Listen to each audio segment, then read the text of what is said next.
letrada en ejercicio en Bruselas desde hace más de 20 años. Y está en este momento en el despacho del UGGC y Asociados. Es una firma que tiene una sede central en París, tiene mucho en Bruselas y Casablanca, y creo que me cuenta que también tiene unos cuantos en China. En China y en India. A los de UGGC y Asociados les damos las gracias por dejarnos a Isabel unas horas.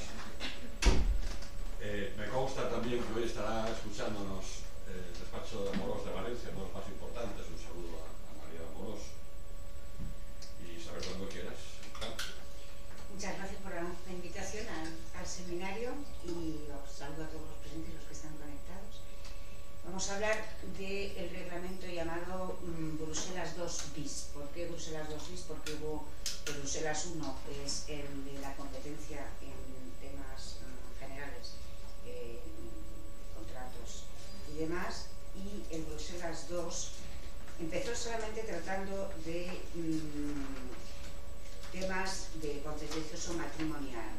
El bis ha añadido, porque suele venir ligado de forma prácticamente segura con los procedimientos y los litigios relativos a la guardia y custodia de los niños. El bis, lo que ha hecho, el Bruselas 2 bis, lo que ha hecho ha sido añadir las disposiciones relativas a la guardia y custodia, la autoridad parental, la responsabilidad parental con los niños, los problemas ligados a la no restitución del menor dentro del espacio europeo, y un nuevo proyecto que creo que tardará un poquito más de lo previsto en salir, pero ya está en marcha. Va a modificar otra vez el Bruselas 2 bis, que supongo que se llamará Bruselas 2 ter, para armonizar lo que es la ley aplicable al divorcio, que hasta ahora sigue dependiendo de las normas de conflicto internas. El reglamento es muy técnico, procesalmente muy técnico. Voy a resaltar algunos aspectos que son para mí los más importantes y que, a pesar de que esto está en vigor desde el 2005, está presentando bastantes problemas, no digamos porque sea difícil de aplicar, sino porque los jueces nacionales tienen una costumbre absolutamente anclada de seguir aplicando sus propias normas nacionales a nivel del procedimiento, cuando precisamente el reglamento excluye de forma absoluta la aplicación de la ley nacional a procedimientos que entren dentro del marco de aplicación del reglamento. El reglamento, vamos, para resumir, voy a decir divorcio, para no decir divorcio, separación y nulidad. Vamos a hablar de divorcio en general, pero se trata de tres tipos de procedimiento. Se aplica a lo que llamamos divorcios comunitarios. Según las últimas estadísticas, hay como unos 170.000 al año divorcios en Europa llamados comunitarios. No. Voy a ahora deciros exactamente qué es un divorcio comunitario. Un procedimiento matrimonial comunitario es un procedimiento en el que el demandado es residente en un Estado miembro o nacional de un Estado miembro. Independientemente, puede ser un marroquí que trabaja aquí, puede ser un colombiano, cualquiera que sea, mientras el demandado tenga la residencia en un Estado miembro. ¿Los marroquíes pueden ser un comunitario? Por supuesto, los marroquíes o una argelina que vive en Francia. Aunque esté empezado por el Islam. Exactamente. O sea, en la medida que el demandado es residente en un Estado miembro o nacional de un Estado miembro, es lo que llamamos un divorcio comunitario. En la medida que es un divorcio comunitario, la competencia, el juez tiene la obligación de oficio, sin requerimiento ninguno de las partes, de decir si es o no un divorcio comunitario.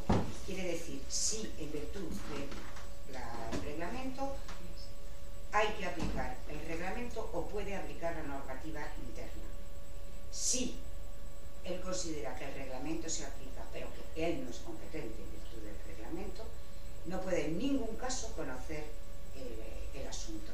Tiene que decirle a las partes del oficio: no señores, ustedes tienen tal o tal alternativa, pero no yo. Pongo un caso. Pongamos, por ejemplo, una pareja que vive española, que vive, por decirlo de alguna manera, en Bruselas, que hay muchos, y que se empieza a llevar mal, y la chica empieza a tener un terror a pensar que pueda pedir el divorcio allí. ¿Terror por qué? Pues simplemente porque la guardia y custodia es de oficio en la legislación belga compartida. Se viene aquí y pregunta a un abogado y dice, no, tú no te preocupes, tú eres española, te quedas aquí, no hay problema, aunque no residas, y presentamos la demanda aquí. El juez, si la presenta menos de 6 meses de residencia en España después de que se traslada de Bélgica aquí, tiene que decir obligatoriamente, no soy competente, aunque tú seas española y estés viviendo aquí, yo no soy competente. Y es un examen de oficio de la competencia y el riesgo, la responsabilidad, digamos, también de los... Porque no ha habido tantos asuntos que hayan terminado llevando hasta el Tribunal de Justicia de Comunidades Europeas simplemente porque los tribunales supremos han casado por obligación de ley, eso está claro. O sea que el compañero, vamos, por ejemplo, que pueda aconsejar a esta señora, bueno, esta se viene pitada a los 3 meses y pone aquí, presenta la demanda antes de que el españolito la presente en Bruselas, pues va a tener que decir no. O sea, el tribunal competente es el tribunal de la residencia del demandado o de la última residencia conyugal. Solamente puedo ser competente en el caso de que la nacional esté residiendo ya más de 6 meses, cosa que no llega casi nunca, porque cuando llega un conflicto así, evidentemente el caballero va a presentar la demanda si le conviene. Entonces, a la hora, como hay unos criterios distintivos, digamos, que pueden concurrir, a veces 2 tribunales competentes, el profesional tiene que plantearse una cosa, es que como no hay todavía regla aplicable al divorcio, cuando tienes una elección de foro posible dentro del marco del reglamento, bueno, si no la tienes, desde luego presentarlo es un suicidio, porque además creo que se puede incurrir en responsabilidad profesional, porque va a haber una apelación, porque puede llevar a una casación, y al final ese Estado miembro no va a poder dictar sentencia de divorcio. Entonces la elección viene dada primero por criterios de economía, quiero decir, en el sentido de que, bueno, pues a lo mejor en un Estado miembro se va más deprisa que en otro, hay más facilidades que en otro, si tenemos elección. Luego ver qué ley aplicable es, porque en función de la ley aplicable, en un procedimiento matrimonial, inmediatamente hay otras cosas que vienen ligadas, como son las pensiones y como por, digamos, competencia derivada, está el problema de los hijos. Y las legislaciones internas todavía siguen siendo muy diferentes, aunque vamos, ya digo, están preparadas proyectos de reglamento en la que se va a unificar la ley aplicable y se está trabajando en el problema de alimentos, como también se está trabajando en materia de herencias. Entonces, el profesional tiene que plantearse qué va a pasar si lo presento en tal sitio y tal otro, qué ley es la que se aplica y qué consecuencias tiene.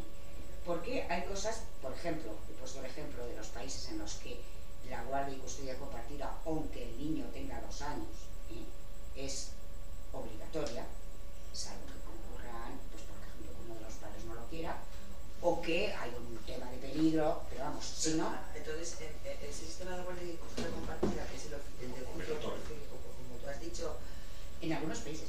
En Bruselas, por ejemplo, perdón, en Bélgica, que quiere decir que a la vez tienen que estar de acuerdo los cónyuges. Si hay uno que no está de acuerdo... Si uno de ellos no quiere tener al niño, el juez le va a llamar la atención, desde luego, porque por ley tiene obligación de educar a su hijo.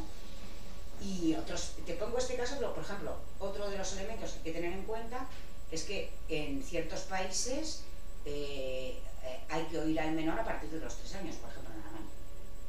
A partir de los 3 años. En Alemania. Bueno, sí, pero quiero decir que, bueno, que por ejemplo puedes... A eso remite el reglamento a la normativa interna, o sea que hay países que lo hacen por medio de asistente social, no precisamente delante del juez, pero por ejemplo la audición del menor en derecho alemán es de orden público, o sea que puede ser una de las causas de no reconocimiento de una sentencia sobre autoridad parental. Entonces, ante un divorcio comunitario, le digo bien, repito, que es cuando el demandado reside o es nacional, hay varios criterios de competencia. El primero, por supuesto, es la última residencia conyugal de los cónyuges, que es lo normal. La residencia del demandado, también perfectamente normal. La residencia habitual de los cónyuges, aunque ya no lo sea, la que ha sido la última residencia conyugal. Y con respecto a la nacionalidad, solamente entra en un caso, bueno, en 2, digamos. El que os he explicado, es decir, que yo si llevo más de 6 meses vuelta a mi país o a otro país, puedo presentar la demanda de divorcio, pero normalmente no pasaría nunca, porque claro, cuando hay un conflicto es la carrera, a ver quién va más deprisa y dónde, y en un caso de nacionalidad común de los cónyuges. O sea, el criterio de nacionalidad queda limitado a una nacionalidad común, es decir, dos españoles o que viven en el extranjero, se puede presentar la demanda si los dos tienen esa nacionalidad, y en el caso de que no teniendo la residencia conyugal en un país de origen, se vuelva y que se esté 6 meses viviendo ya en el país de origen. Esas solamente son las dos referencias a la nacionalidad. Tengo que deciros que prácticamente en la ley aplicable también es algo que está previsto, que la nacionalidad pasa completamente segundo término, como va a llegar incluso en materia de sucesiones no testamentarias. Entonces, quiero decir que la residencia habitual es el criterio principal de los reglamentos europeos de una forma general. ¿Qué se entiende por residencia habitual? No se entiende residencia habitual en el sentido, digamos, administrativo, de domicilio, no. Residir es tener en el centro de los intereses en un país y tenerlo con voluntad de permanencia. Un señor que su empresa le manda a su filial durante un periodo delimitado de 1 año o de 6 meses, ese señor que sabe que va a volver, que tiene previsto que va a volver, y se puede saber por varias cosas, por ejemplo, que lleva un certificado de seguridad social 101, pongamos por caso, que va a volver, o sea que no ha trasladado todo lo que es fiscal y social ya al país porque se va a establecer, ese señor no tiene realmente una voluntad de residencia principal en el país al que le ha destinado su empresa por 6 meses. Ese señor no tiene la residencia en ese país, tiene la residencia en el país de origen. Hay que tener una voluntad de establecerse. Ha habido un caso, que os lo pongo de ejemplo porque la verdad es que fue curioso, un matrimonio inglés que deciden que ella se va a ir por un periodo que está fijado de antemano de 18 meses con el niño al sur de Francia. Ahí matricula al niño en el colegio, se compra un coche, está también. El marido la divorció en Francia y el tribunal francés decide que no es competente, aunque esta señora lleva allí más de 6 meses y más de 1 año además, y va a terminar diciendo que no, porque efectivamente ellos habían planificado que solo se iban a quedar 18 meses, y es curiosa la sentencia porque esta señora lleva a sus perros al veterinario en Inglaterra, va al oculista en Inglaterra. ¿Eso mientras está en Francia? Sí. El juez francés va a decir, esta señora es una inglesa que está aquí de forma temporal, residencia en Francia. Para mí no la tiene porque la persona que sigue manteniendo su oculista, su veterinario y demás, por mucho que haya matriculado aquí el niño en el colegio y que ha previsto voluntariamente que viene solamente para 18 meses, pues no tiene la residencia realmente en Francia. Hay que fijarse en una serie de criterios que ahí sí que responde el juez nacional, de decir sí o no soy competente en este sentido. Y lo tiene que examinar de oficio. Y puede simplemente solicitar toda la información que quiera por la vía, digamos, interna de cooperación judicial a la otra parte. Una pregunta, y en ese caso, esa persona, el demandante, tiene que volver a presentar la demanda en el lugar competente, ¿no? Claro. Que sería, por ejemplo, Inglaterra. En este caso Inglaterra. Bien, y si mientras presenta la demanda competente en Inglaterra, que es el lugar competente, y su mujer sigue en Francia, ¿qué la emplazan? ¿Por una comisión rogatoria? Se emplaza con respecto a eso. Para eso hay otro reglamento europeo de notificación y comunicación de demandas judiciales entre Estados miembros, que se hace muy simplemente porque ahora ya todos los países han aceptado la notificación por correo. O sea que eso va rápido. Eso va muy rápido. Pasa que, claro, en estos casos lo que hay es la carrera. Si a ti te interesa, ya hay un órgano, el de la última residencia conyugal te conviene más que el de la residencia del demandado en este caso concreto, pues puedes empezar a correr a ver quién va más deprisa. Y entonces, claro, el reglamento ha establecido unas normas para saber cuál es el primero. Pero si hay 2 competentes, porque el primero es el que va a tener que conocer el fondo del asunto. El reglamento dice que es el primero ante el que se presente la demanda. ¿Qué es presentar la demanda? Todo depende de la legislación Administración Interna del Estado. Del Estado. Si la presentación de la demanda se hace antes al juzgado, antes que la notificación a la parte, es el momento de presentación de la demanda. Si en el Estado miembro la demanda se presenta primero notificándole a la parte demandada y luego se entrega en el juzgado, es la notificación a la parte demandada la que prima. Hubo un caso curioso en el que se presentó el mismo. También hace falta tener mala suerte. Y ante eso, pues curiosamente resulta que en Inglaterra, cuando presentas una demanda, ponen la hora. Y como la otra parte no pudo probar, probó que lo presentó ese día. Pero no pudo probar la hora. El que probó la hora tenía en su mano decir: yo lo presenté a las 10 de la mañana, ella no sabemos a qué hora. O sea que efectivamente fue Inglaterra la que llevó el caso.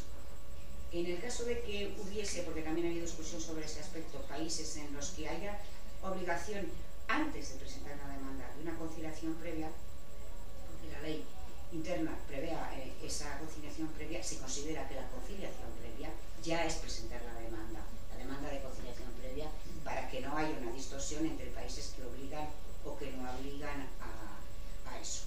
Entonces, bueno, para dejar las cosas un poquito claras, quiero decir, lo principal es que el juez tiene primero que mirar su propia competencia.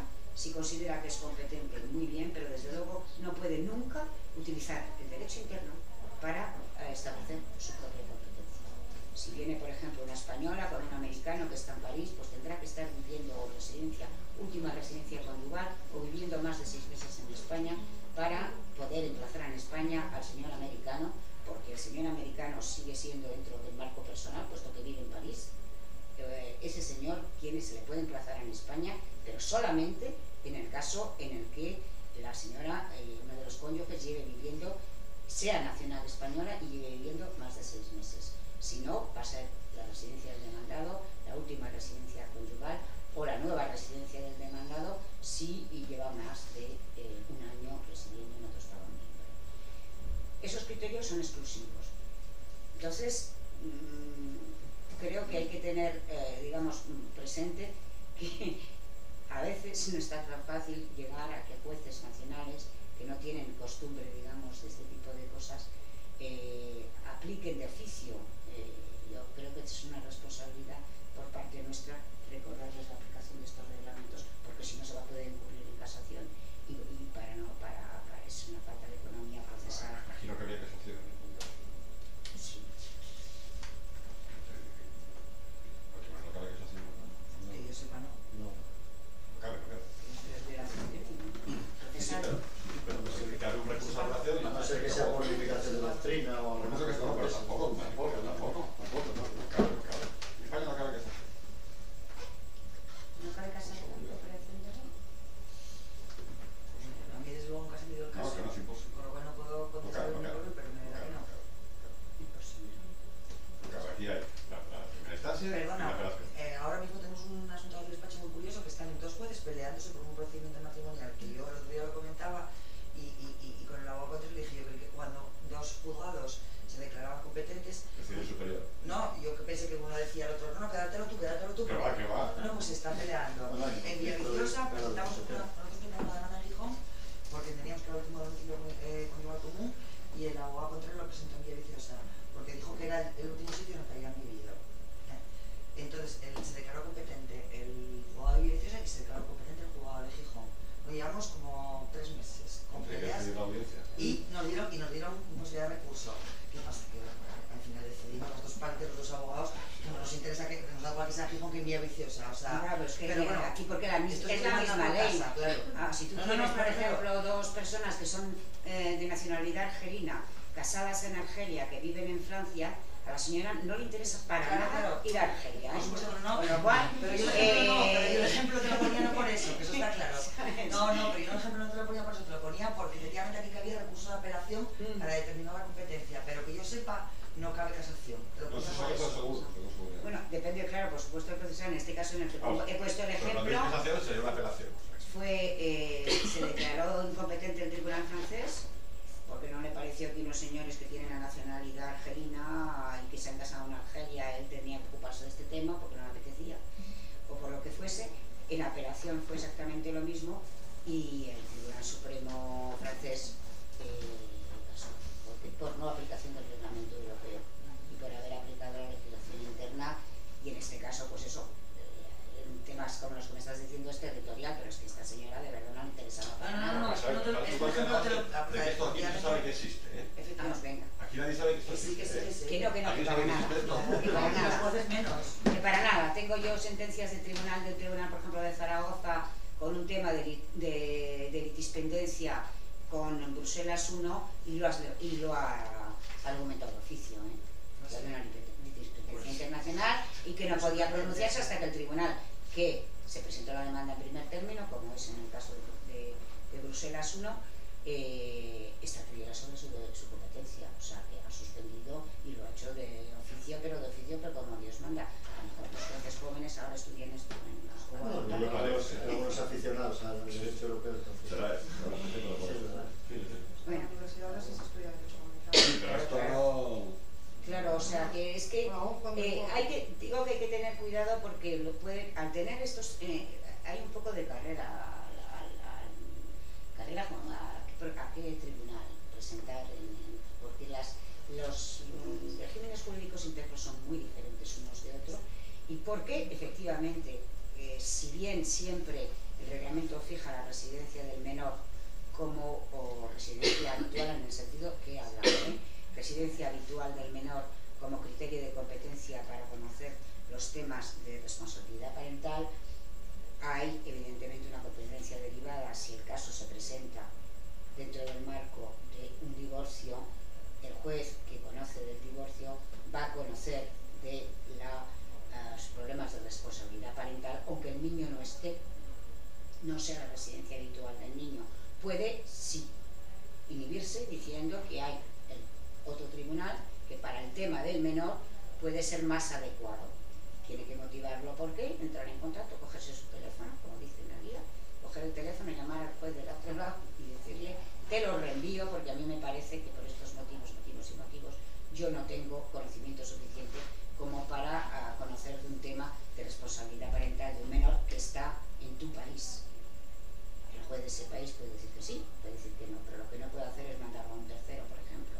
Pero eso sí se puede hacer, que dentro del marco de un procedimiento matrimonial que se presenta deprisa, para correr lo más posible antes de incluso haber trasladado al menor, el juez nacional que conoce del divorcio, en vez de estimarse competente, pues va a decir: si este niño vive en otro sitio, ha vivido siempre en otro sitio, sigue viviendo allí, aunque yo tengo una competencia derivada, considero que hay otro juez que puede ser más adecuado en el interés del menor, que lo lleve esa parte del procedimiento.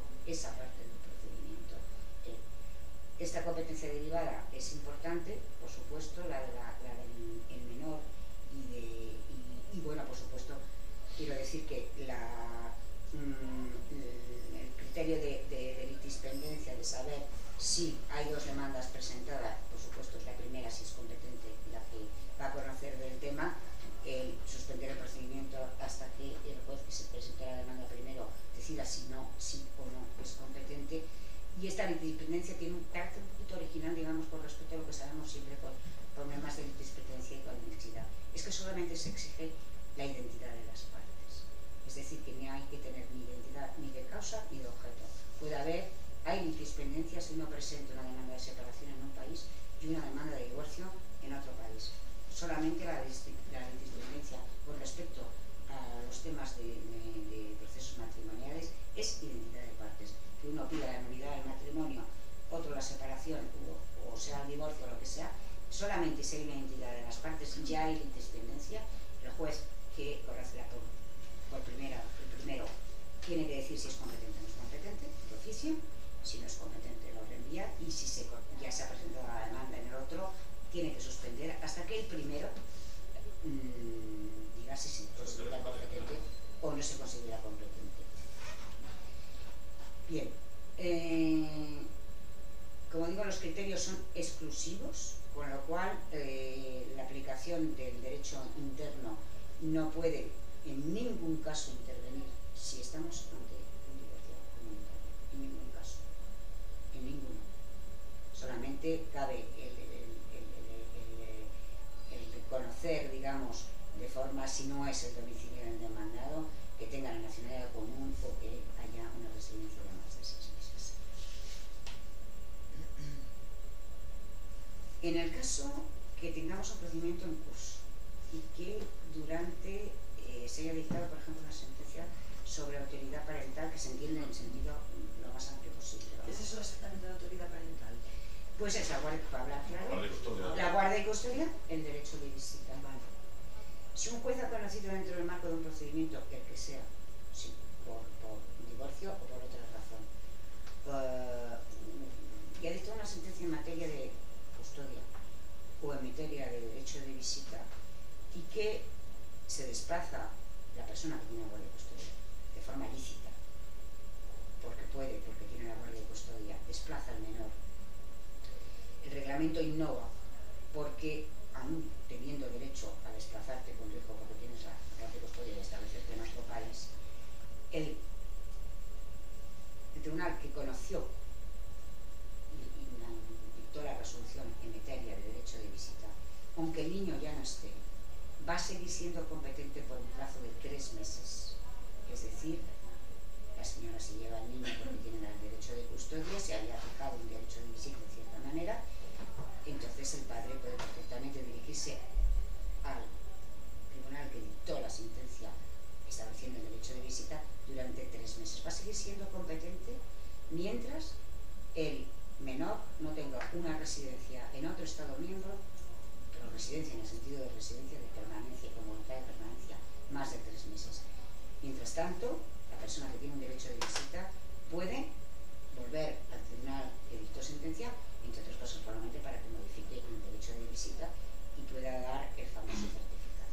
Hablo del famoso certificado porque en materia de derecho de visita hay un título ejecutivo que no necesita reconocimiento, que es lo que llamamos el certificado pasaporte, en el que el juez que dictó sentencia especifica de forma clara, bueno, no solamente qué derecho de visita tienes, qué modalidades tienes, etcétera, y ese título ejecutivo te permite,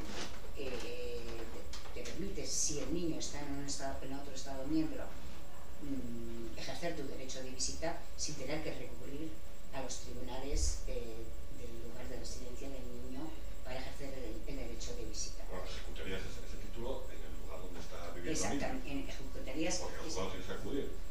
Ejecutas. No tienes que meter la demanda en Pero bueno, pero puedes tener un reconocimiento, quiero decir que no hace falta siempre que sea contencioso, te estoy hablando también puedes tener casos de que la persona llega aquí con su título ejecutivo diciendo que por el mes de agosto, de 1 de agosto a 30 de agosto, él tiene derecho a tener el niño.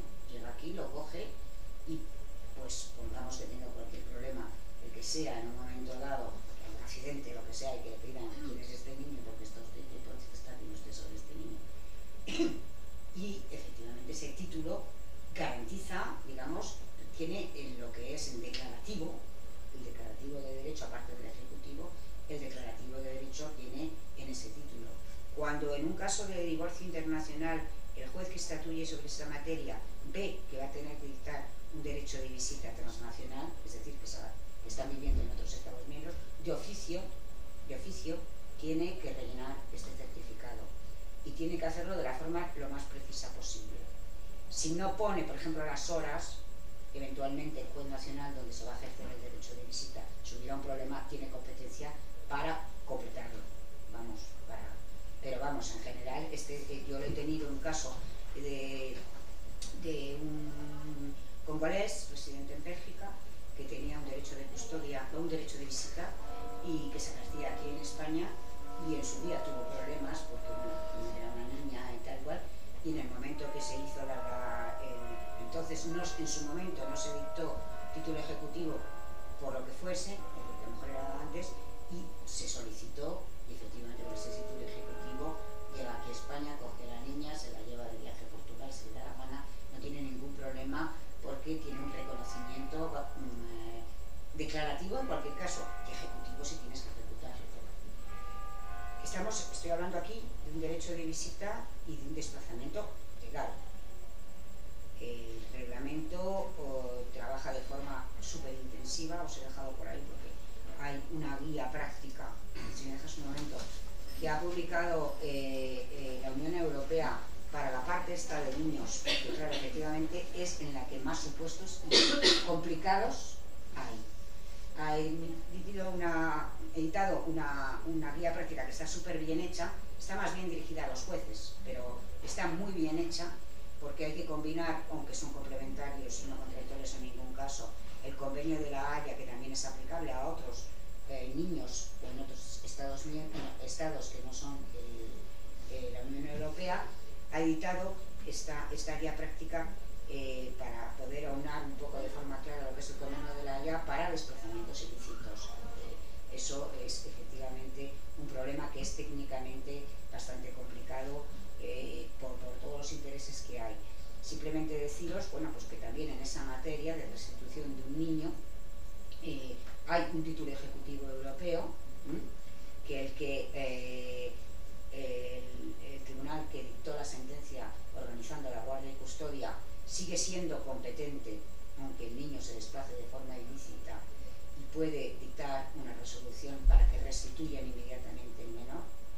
Esta restitución tiene que ejecutarse obligatoriamente en donde esté el niño, salvo en un supuesto, que es el juez nacional de donde esté el niño piense que puede haber efectivamente un peligro importante para el niño, en cuyo caso puede dictar una resolución de no restitución que va a comunicarse inmediatamente, porque hay un plazo de 6 semanas para dictar en el momento que se presenta una decisión de restitución del menor que emana del Estado miembro, de un Estado miembro a otro Estado miembro. El juez que le piden que restituya al menor no puede tardar más de 6 semanas en dictar sentencia de restitución.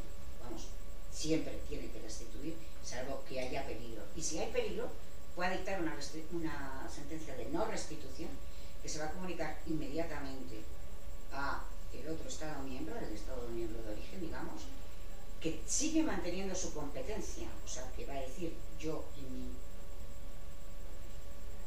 primera aproximación me parece que puede haber un peligro, pero la decisión que se remite al Estado miembro de origen incumbe siempre al Estado miembro de origen, que va eventualmente a explicar que puede dar ciertas garantías, etc. Otro tema que aquí es importantísimo en este tema de restitución es precisamente lo de la audición del menor.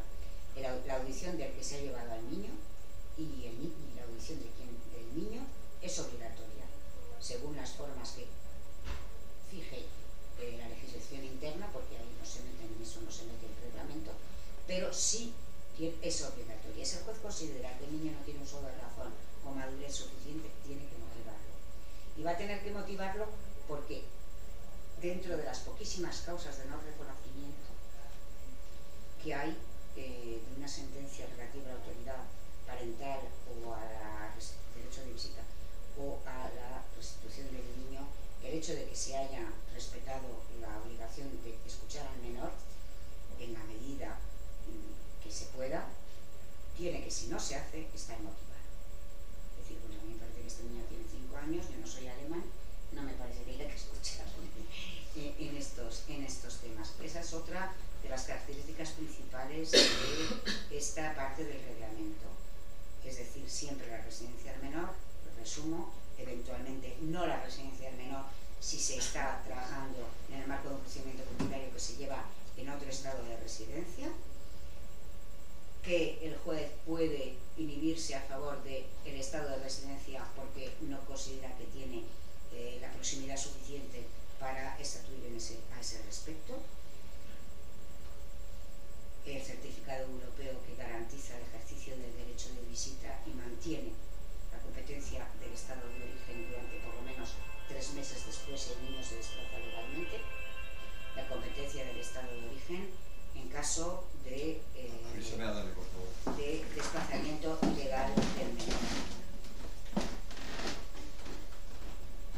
Esto creo que es, en resumen, los elementos principales, digamos, de la nueva normativa europea, que como veis un poquito esto de que una persona, un juez que siga siendo competente aunque ya el menor no esté bajo no esté en ese estado miembro, etcétera, son temas que efectivamente son importantes porque de todos modos, como os digo, como solamente se puede aplicar el reglamento europeo antes de aplicar la normativa interna, hay que andarse con cuidado a la hora de decir vamos para adelante y aquí mi juez me va a escuchar seguro y me va a eso, porque efectivamente puede llegar a ver para mí responsabilidad si se presentan las cosas o se hacen las cosas en contrariedad al reglamento cuando esto es aplicable antes. Para los funcionarios que están desplazados también rige. Los funcionarios que están desplazados Por ejemplo, no tienen a lo mejor el o- domicilio. El diplomático es diferente. Se aplica siempre la ley del país, ¿no? Diplomáticos, hay una disposición concreta, me parece, para los temas de diplomáticos, en el sentido de que si se puede, es competente el que en el país donde no se tiene. Para los funcionarios europeos, que siempre existen muchos que ellos no están domiciliados en ningún lado, la opción de domicilio, por supuesto, solo ha quedado en domicilio en sentido técnico para los ingleses y los irlandeses, que hablan de domicilio y no de residencia. Para los demás se habla de residencia. Un funcionario europeo que lleva 10 años en Bruselas reside en Bélgica de forma clara, esté empadronado y tenga la nacionalidad que tenga. Y aunque su mujer o su marido vuelva a España porque... Pues va a tener que esperar, o sea, el juez español es competente si una de las partes viene a España, bueno, si son los dos españoles, y una de las partes viene a España y reside más de 6 meses. Pero si se presenta antes de los 6 meses ya sería competente siempre, por ejemplo, en este caso Bruselas. Claro. Y España tiene de oficio que decir, señora, usted no lleva residiendo en España, o señor, usted no lleva residiendo en España más de 6 meses, su última residencia habitual fue en Bélgica, el demandante reside en Bélgica, yo no puedo conocer de este asunto aquí. Cabe, por ejemplo, que ese funcionario se haya ido a un país tercero. En ese momento tiene que llevar un año en ese país tercero para poder presentar la demanda directamente allí. Entonces todo depende, claro, que es que estamos hablando, a lo mejor hablando de Inglaterra, de Francia, claro, es que hay otros nuevos Estados miembros con unas legislaciones internas que desconocemos y unas costumbres, quiero decir, a nivel para estatuir sobre la guardia y custodia, y que efectivamente una rumana que se ha quedado en Rumanía y que el marido está trabajando en España, pues va a emplazar aquí. Si es la ley nacional la que se aplica, habrá que, por cooperación judicial, el juez puede solicitar toda la legislación, puede hablar con otro juez de allí, puede mandárselo por mail, por lo que quieras. La cooperación judicial internacional hace que ya no tengamos que estar de esta forma buscando la legislación interna, presentarla, acreditarla. La cooperación dentro del marco de la cooperación judicial en Europa permite que un juez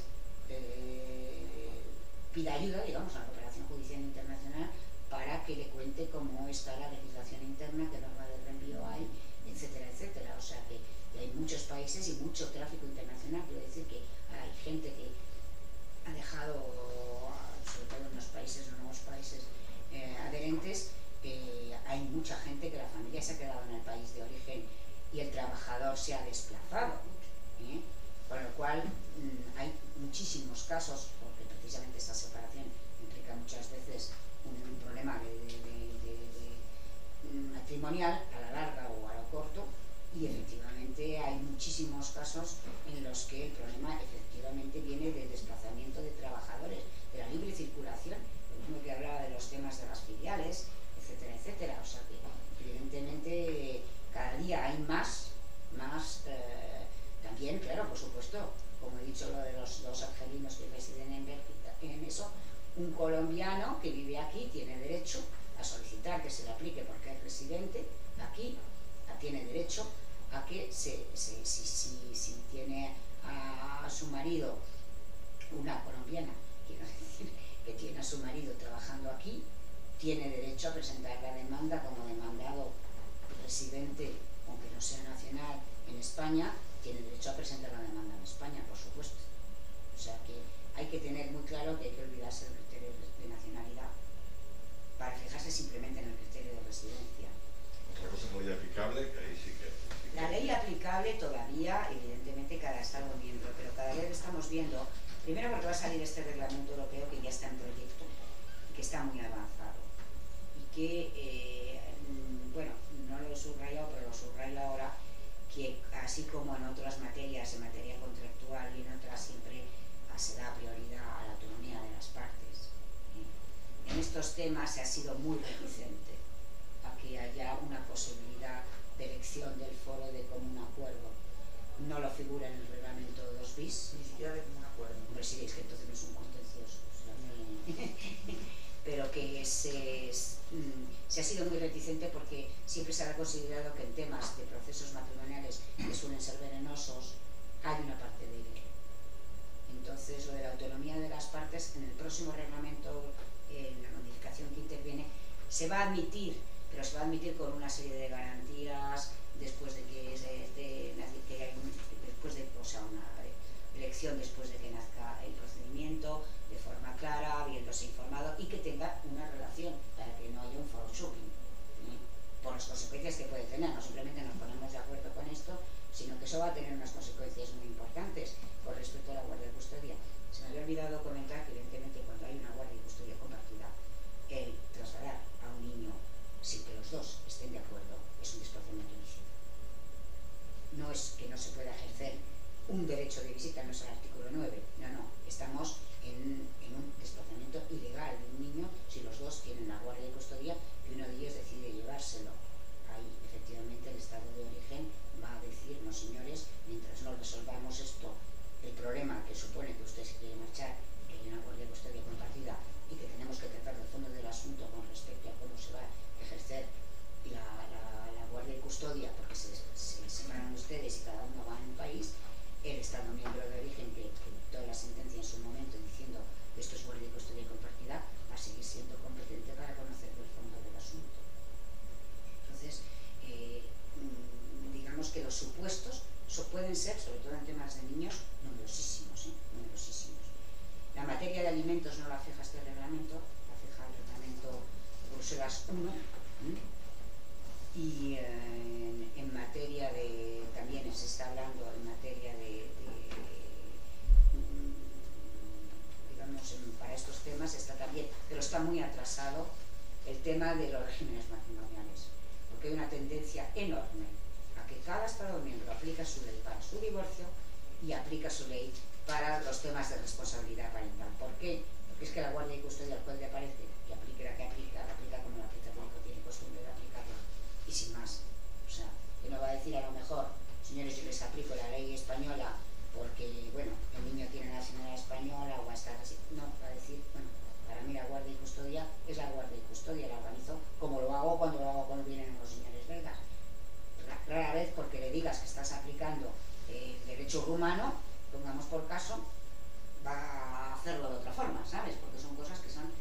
Sí, al final tiene que ver con los derechos del niño y las... Nada más, por supuesto que siempre la prioridad en el reglamento, por supuesto, es digamos, el interés del niño, Bueno, le voy a decir, por ejemplo, también otros casos en los que se ha aplicado en que para las medidas provisionales, por supuesto, donde esté el niño, aunque el niño esté de forma incidental en un país miembro, el juez de ese Estado miembro puede tomar medidas cautelares que no tienen por qué ser porque haya problemas. Por ejemplo, que hay un accidente, que se mueran los padres, tengamos un niño que se nos ha quedado en el país y que no se puede permitir que pueda venir la madre, la tía, la abuela o quien sea.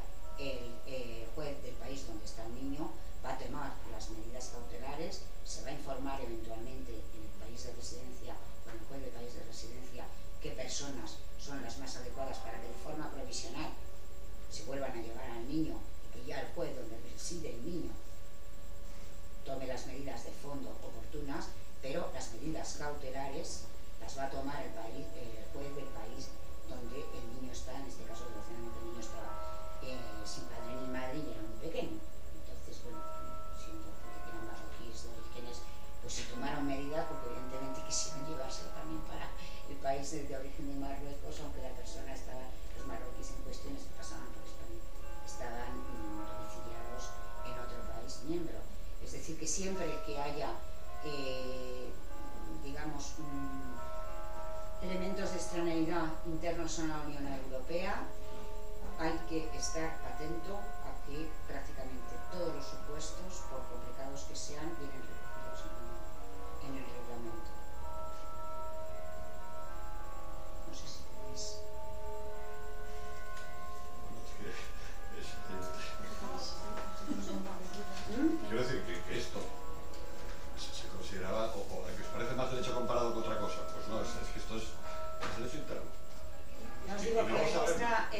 esta guía que os aconsejo, vamos, la aconsejo esencialmente cuando en temas de niños, porque es la que es más complicada de llevar, que está bien hecha, tiene muchos esquemas de si sí o si no se declara competente, qué pasa después, si lo cambia.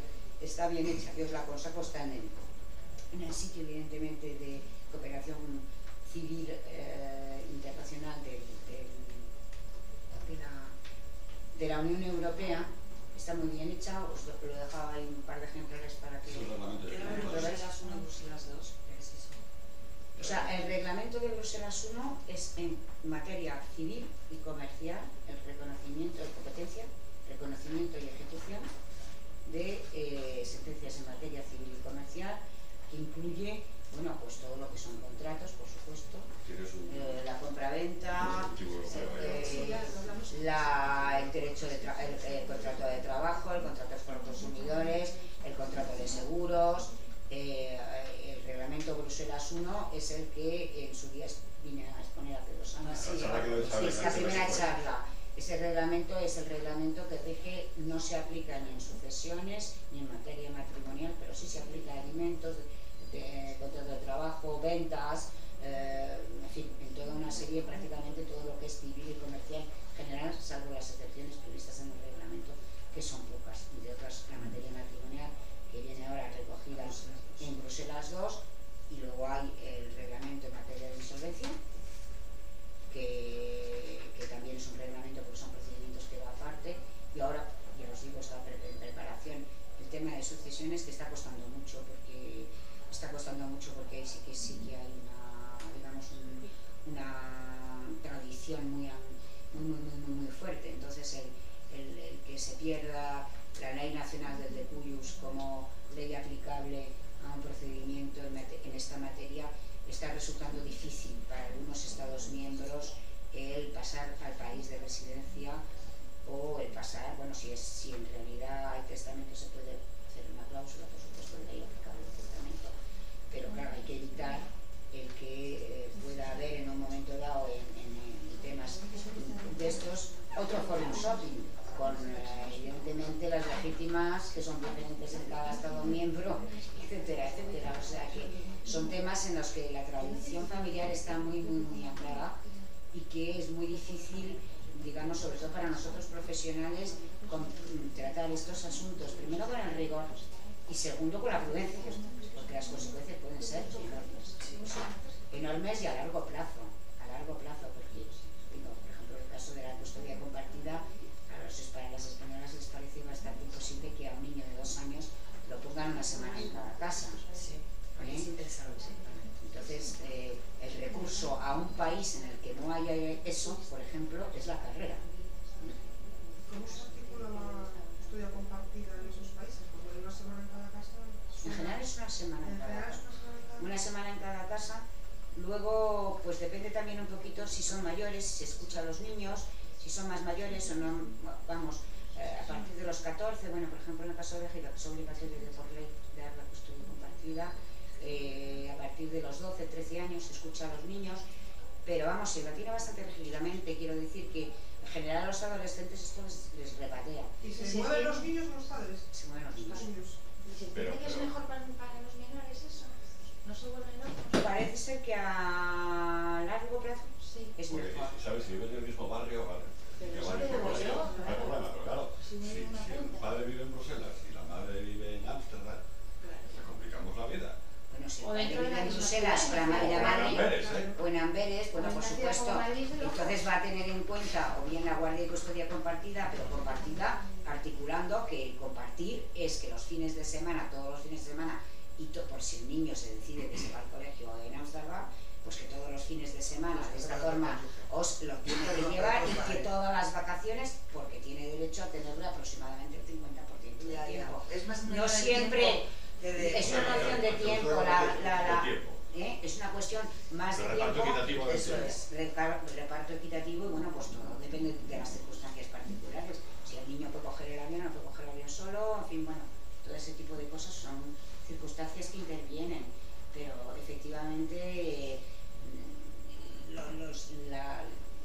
digamos que los estudios que se han hecho, porque son cosas que por ejemplo en Estados Unidos se llevan adelante desde hace mucho tiempo, tienden a eso. En Bélgica, por ejemplo, se modificó la ley hace 2 años, o sea que se estaba dudoso y se ha llegado a la conclusión que a largo plazo es mejor, pero efectivamente eso sí que supone digamos, muchos litigios, no voy a decir lo contrario, supone muchos litigios. Tienen que empezar a cambiar la mentalidad de la gente. Y cuando hay armonía entre los padres, llevar adelante una guardia de custodia compartida es más fácil, pero como haya guerra entre padre y madre, pues que... Y te lo pongan por ley. Bueno, pero si las dos partes quieren hacerlo, a la larga, si las partes y las dos partes están de acuerdo, pues hay que intentar. Es un tema de intentarlo. Cierto es que funciona mucho mejor cuando los padres están de acuerdo y las madres no están de acuerdo. Si una de las partes no está de acuerdo, pues efectivamente puede ocasionar bastantes litigios.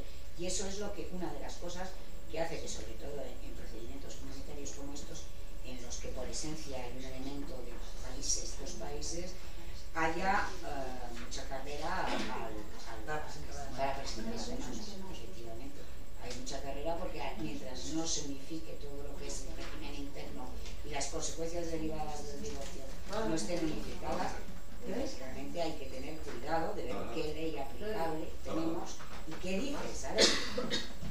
¿Qué dice esa ley? Que es lo primero que hay que presentarse, evidentemente. Es lo primero si lo puedo llevar en este sitio, sí o no, y si lo llevo o tengo una elección posible, prefiero presentarlo en la última residencia conyugal porque me conviene, va más deprisa el divorcio. Y allí tienen un sistema que no obligan a que los niños opinen, porque hay gente que tiene mucho miedo a que los niños opinen, efectivamente. O sea, que efectivamente hay que tener una visión muy global de lo que es el procedimiento en materia matrimonial, muy global, salir efectivamente del ombligo del Estado miembro donde estás y de que esta es la ley y que esta es la ley y que esto se va a hacer así, porque no puede ser. Esto prima y prima. Y por ejemplo, en ese mismo caso, en el de Bélgica, el tema de los alimentos, cuando hay una custodia compartida, ¿cómo se fija? Es decir, cada uno paga su parte, en teoría. En su casa y alimenta su casa y si no paga. Habrá una pensión, habrá. No, se establece. ¿Y si la mujer no trabaja?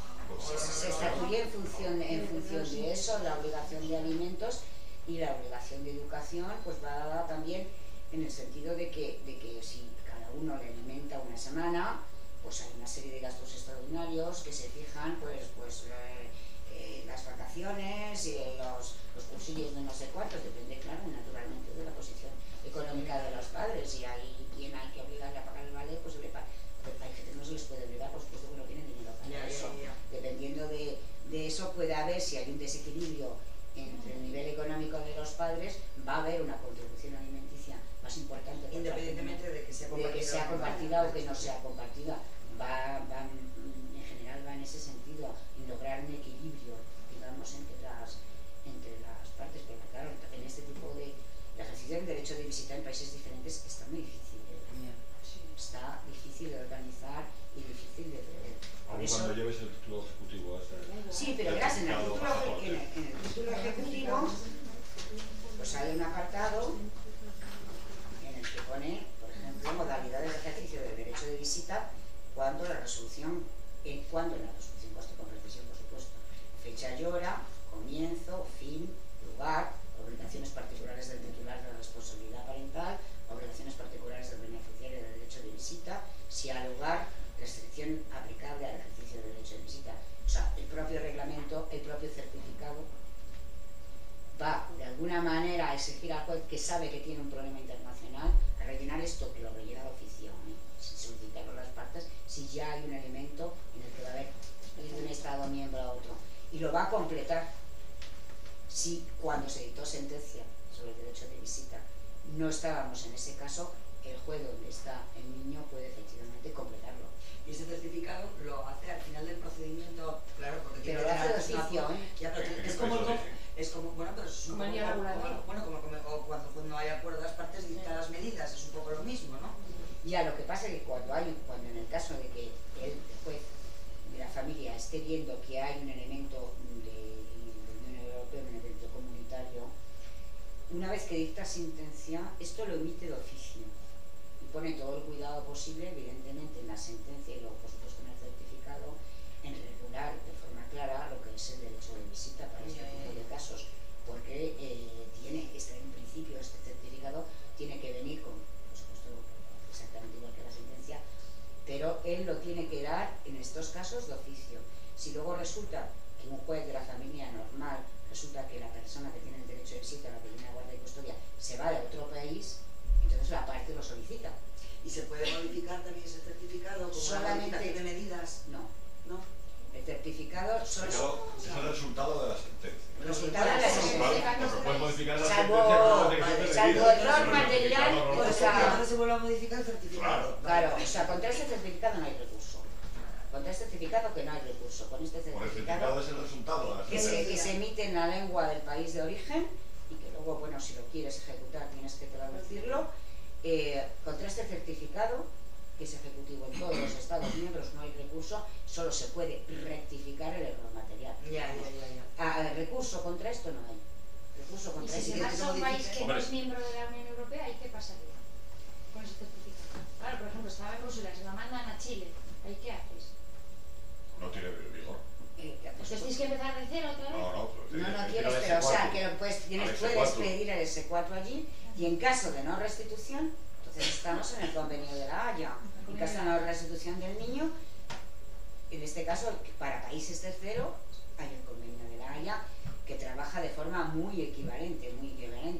Es la sentencia de retención ilícita, la obligación de restituir sin entrar en el fondo del asunto, salvo que el menor esté en peligro. Si no, en el país donde se refugia el niño, ese juez solo puede decir una cosa: lo restituyo, y que cuando se haya tratado el tema en el país de origen, ordena la restitución y se restituye al menor, y luego ya veremos lo que pasa allí, lo que deciden allí.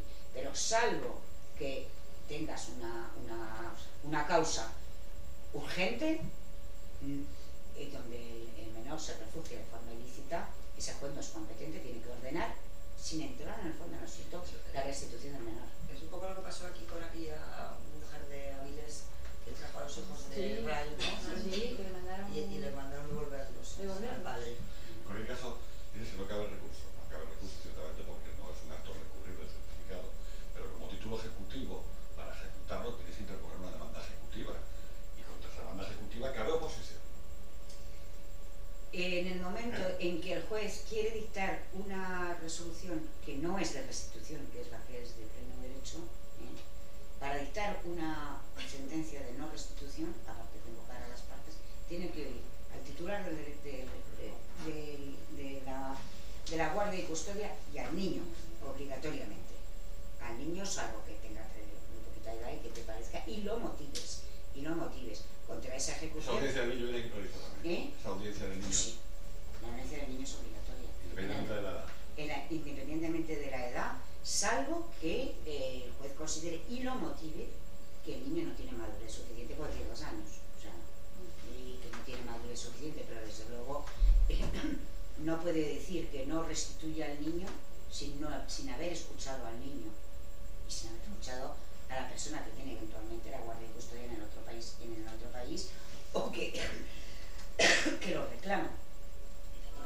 Eso es obligatorio. Y dices, no, lo que tiene, te parece que bueno, que siempre tiene recurso para retener al niño, pues no tanto, porque cuando te ordena el Estado miembro de origen restituir al niño, el juez tiene 6 semanas para decidir si no lo restituye, y no lo puede decir nunca más que cuando hay un motivo de peligrosidad. Y si lo hay, se va a tener que remitir al Estado miembro de origen, y el Estado miembro de origen le va a decir, bueno, mire usted, yo le garantizo, porque voy a tomar esta medida, usted me restituye el niño, ¿usted quiere garantías? Pues si usted quiere garantías, yo se las voy a dar. Pero el juez de un país en el que está un niño ilícitamente retenido, ilícitamente entre comillas, tampoco es que esté secuestrado, o vive en su madre o tiene su padre, vamos. En ese sentido, ese juez es que no puede entrar en el fondo del asunto. No tiene más remedio que en 6 semanas restituir el niño o dictar sentencia de no restitución en las condiciones súper estrictas del ordenamiento. Si no, el título ejecutivo hay que ejecutarlo. Un juez puede hacer cualquier cosa. Ya lo sabemos que pueden hacer cualquier cosa, pero lo que te digo que un juez puede hacer cualquier cosa, salvo que... No pasa nada. No pasa nada, yo entiendo que sí. Aquí no pasa nada. No, aquí no pasa nada. jueces.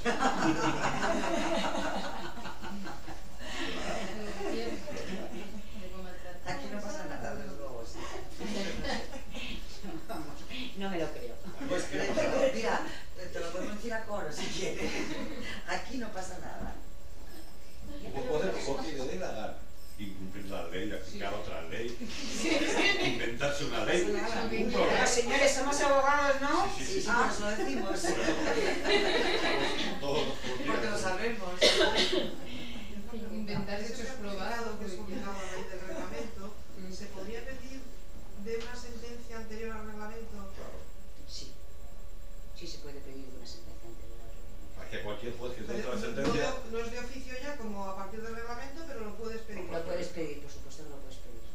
Sobre todo es que hay que tener claro que en el tema de los niños, bueno, por supuesto que hay disposiciones transitorias y tal, pero bueno, ya llevando tanto tiempo aplicándose el reglamento, el primer reglamento no era para los niños, el segundo, el bis, es para los niños. Pero hay que tener en cuenta que es que se ponga, el reglamento es completísimo en la medida que te da paso, si el interés del niño está en juego, a hacer todo. O sea, la prioridad absoluta es la del interés del niño. Entonces el reglamento es espesito porque de verdad se han recogido, se han intentado recoger las normas procesales para todos los supuestos. Como sabéis, estos reglamentos se trabajan mucho. Se hace anteriormente a un reglamento así, se hace una encuesta, vamos, lo que sería la preparación de un libro verde, en el que la comisión, pues efectivamente, va a hacer toda una serie de preguntas, pero muy precisas. O sea, por ejemplo, el tema de la ley aplicable me parece que ha ido, no sé si eran 80.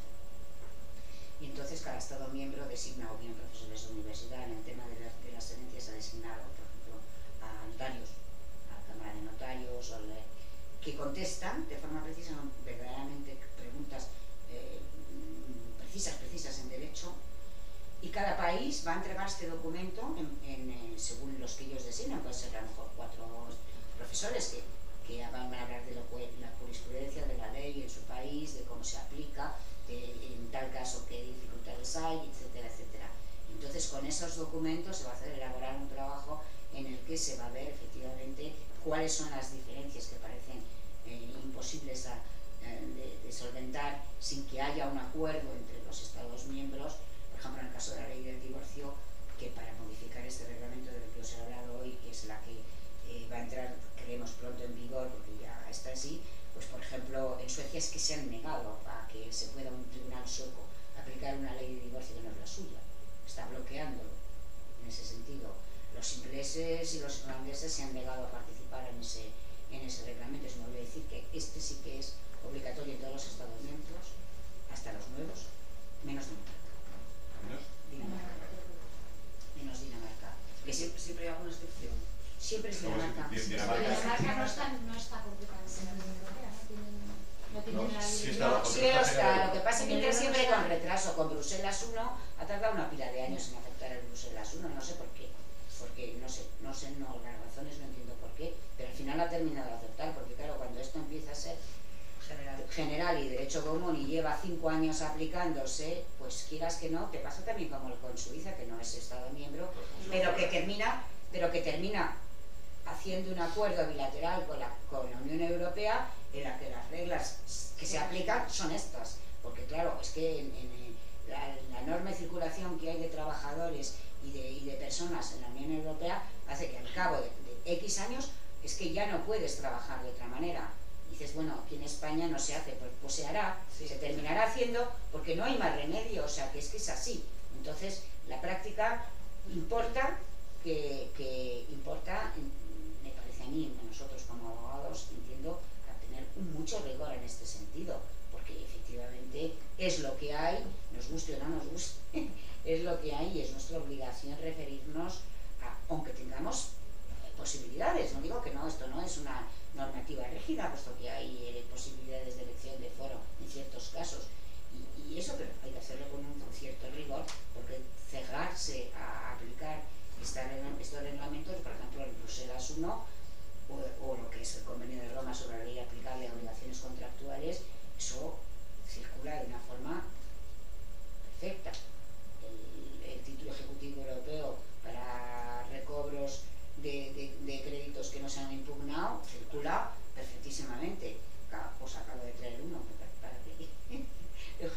piensa aquí.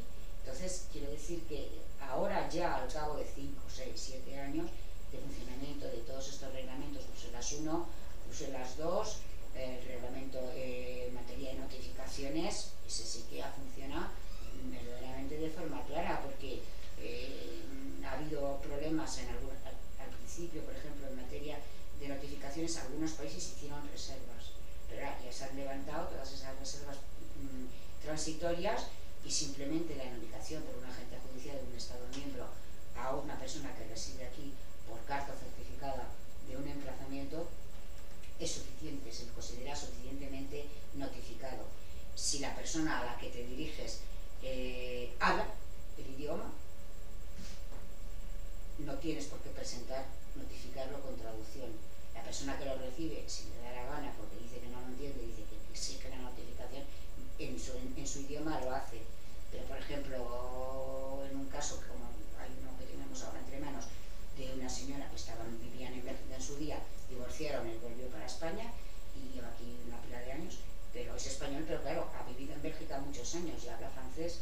Se le ha notificado un emplazamiento para la salida de dimisión, la liquidación del régimen matrimonial porque queda un inmueble, se ha notificado por vía de la normativa del reglamento europeo, se le ha notificado en francés, podía haberlo recibido el correo por certificado con acuse de recibo y decir, bueno, se hacen las dos cosas, o sea, vale la notificación así, pero siempre luego, tarda más, hay una notificación por la autoridad competente.